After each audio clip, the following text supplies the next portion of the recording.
Hello. I have something very important to tell you, to share with you. And I have felt very strongly to do this particular video today. I got up this morning with very strong intent to do so. Why?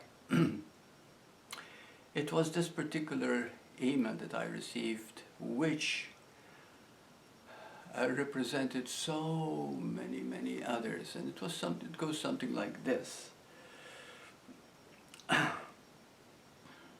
My inner enemy still succeeds, unfortunately, sometimes to create intense and anxiety about money or toxic shame about my failure of the past, which is ever more painful than the terrible anxiety, also the preoccupation and meaning of my life that is happening in my family. I've done yoga training, herbs, supplements, plant-based, alkaline, anti-inflammatory diet, exercise, meditation, compassion, prayer, and so on and on and on. Please, Burt, and then make it very brief.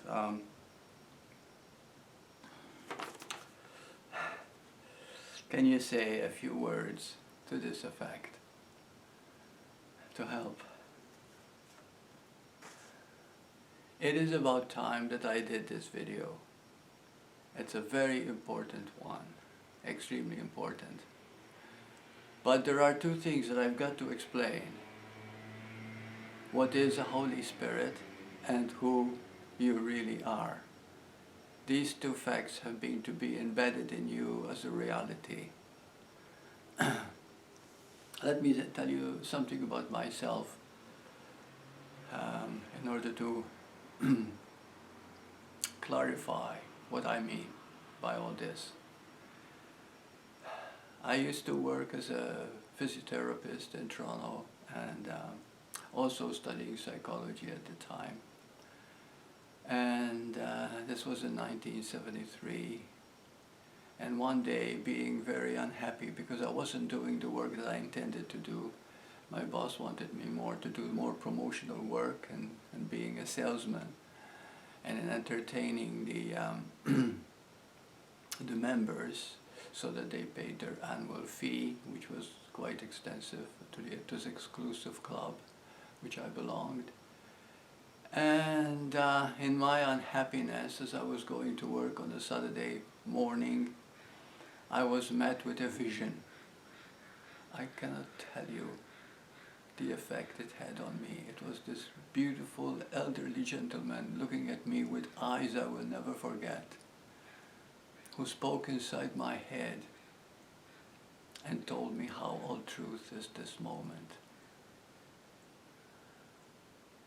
and that my life would be changed. And then he disappeared.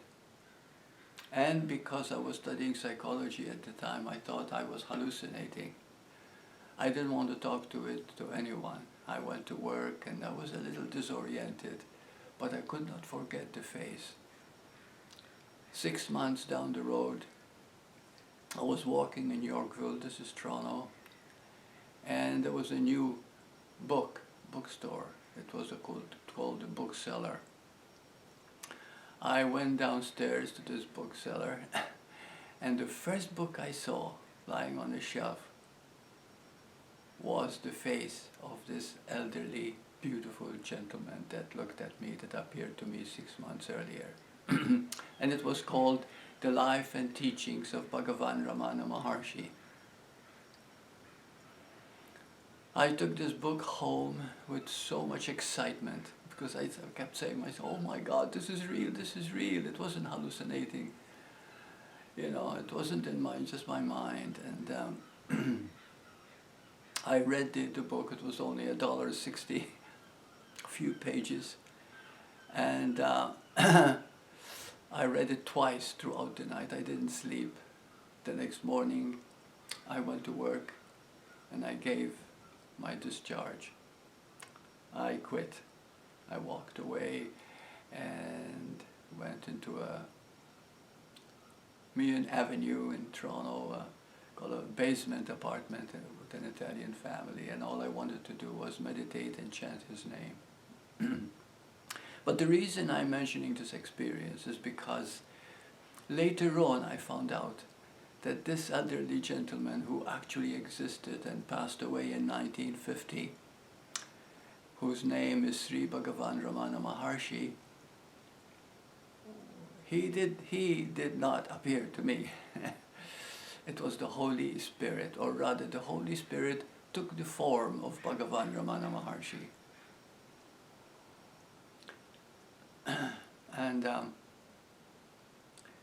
And later on, studying A Course in Miracles, it became very clear to me that my fascination then became very strong belief and knowing of this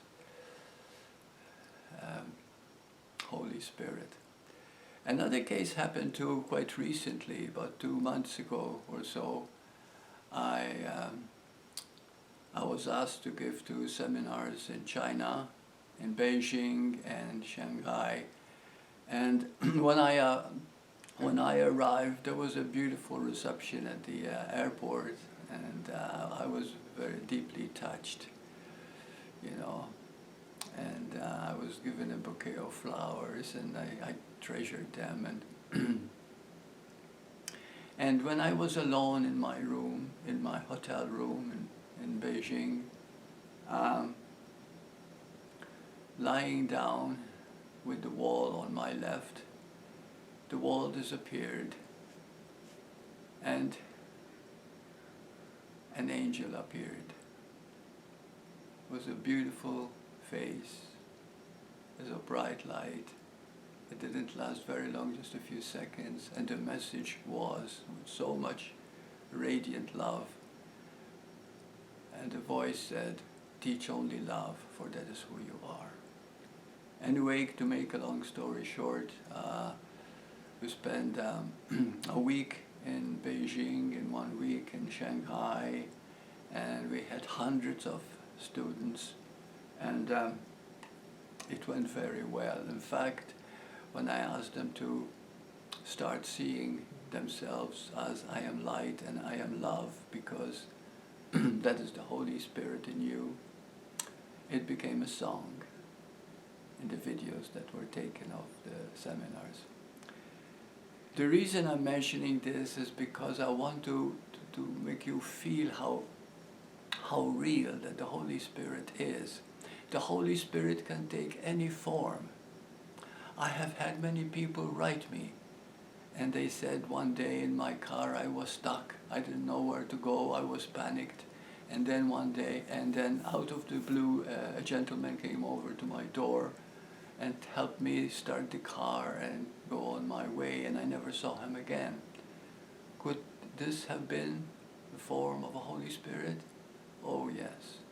There are many, many stories. I belong to IANS, the International Association of Near-Death Studies, and I'm fascinated with their stories and how many of them also tell tales of someone appearing in their life. Maybe a bum, you know. It could be anybody, and they help you. And then later on you find out it was really a little miracle there happening. That was also the Holy Spirit taken on that form. This happens more often than we realize. In my apartment here, I've been living here for many years. In my bedroom, I get many spirits practically every night.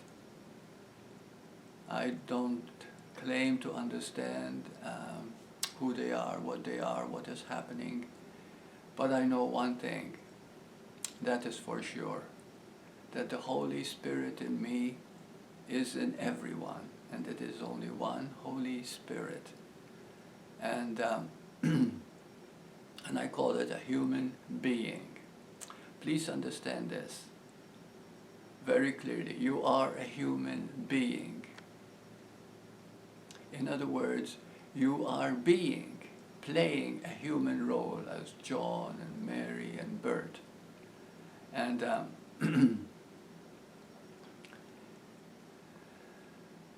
This human being is all you need to know, because the being is who you are. The being is the Holy Spirit. It is not someone or something. You can see it this way. There are 7 billion humans on this earth, but there is only one being. And now please feel it. You are that one being. Don't try to understand it. Don't try to intellectualize it. I know I did. And it took me so many years to wake up.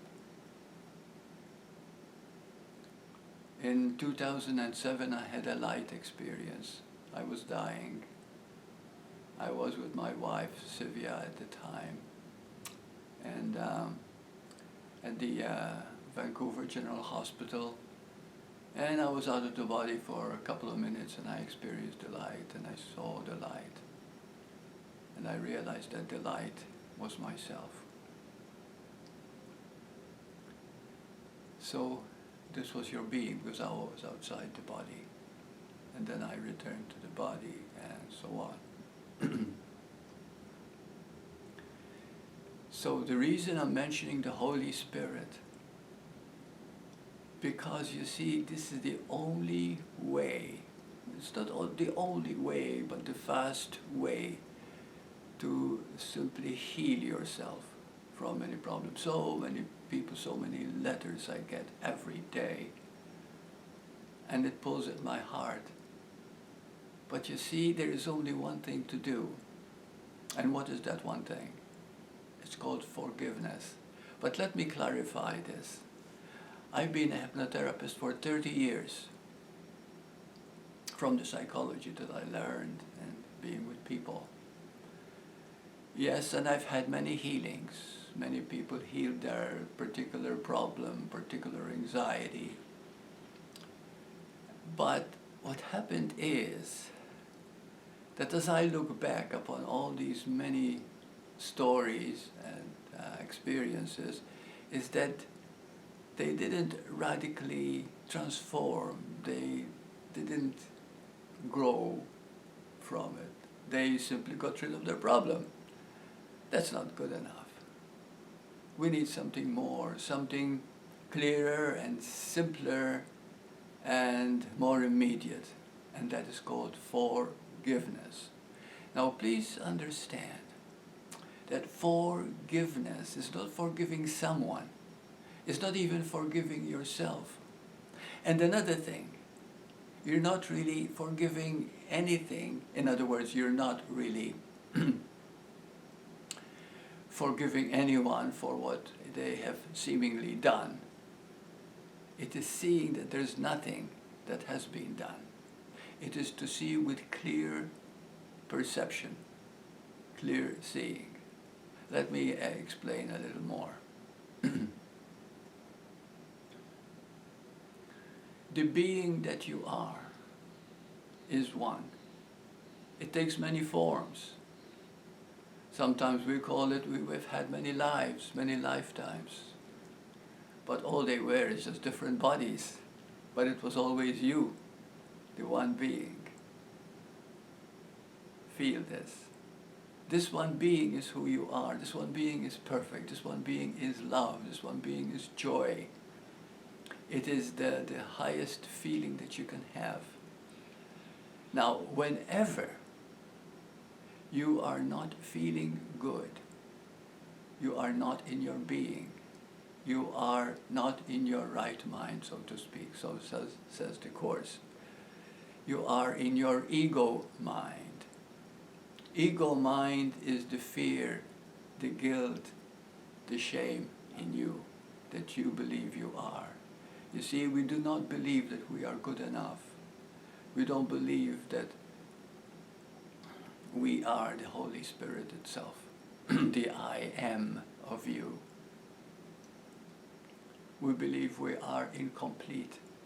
And this is why we go in search of love sometimes, and to find someone that can love us, because so that we can feel their love, and then we feel loved. But you see, you need to feel complete to have a good, lasting relationship. and the other person being complete within themselves, then two become one. So what I'm saying here is this. Forgiveness is the ultimate way to the realization of your true nature. And that is to forgive everything. Forgive, see it as forgive. F-O-R-E, so we can spell it as F-O-R-E, give, giving forth to the Holy Spirit. So these are the steps to take. There are 3 steps. Number 1, see very clearly that if you're not feeling good, if you're not feeling right, if you're not feeling happy, you are not in your being. You are in your ego mind, or the human conditioned part of you, which you call a person. But you see, you're not a person. You're so much more, so much more. In fact, everyone you see is yourself. You are a wholeness, you are a totality, you are the Holy Spirit. And so whenever you don't feel good, just remember, I am not in my being. Therefore, see that whatever that needs to be forgiven is something that your mind concocted based on your conditioned past. And it is a lie, an illusion, not a reality. Because you see, the being is perfect love.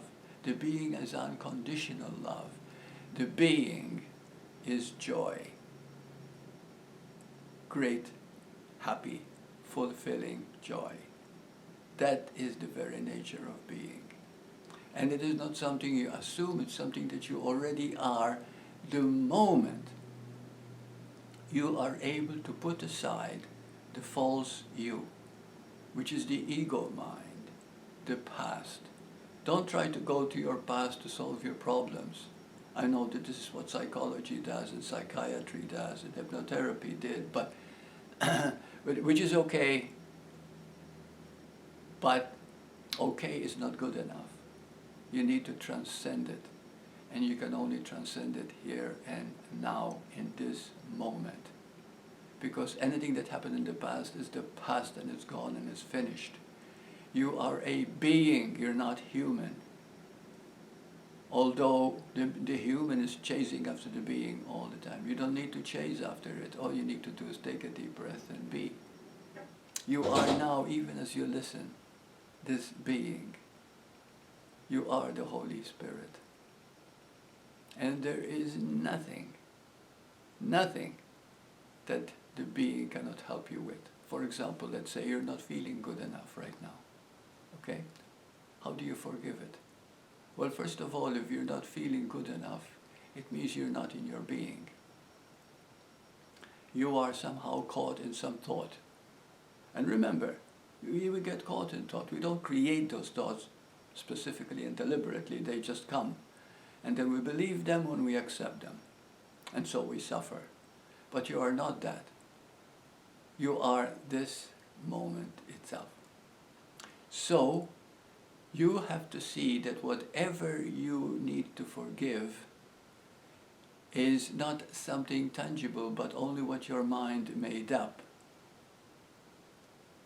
So you're not giving up anything. The anxiety, the fear, the shame, these are all beliefs from your past. So you look at them as they actually are. The lies we tell ourselves, because your true nature is the being. And the being is complete right here and now. It's not something you're going to achieve. It's not something you're going to wake up to. You already are it, even as you listen, right here and now. And and when you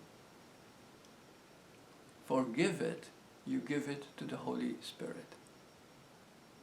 That's it. You're feeling anxious.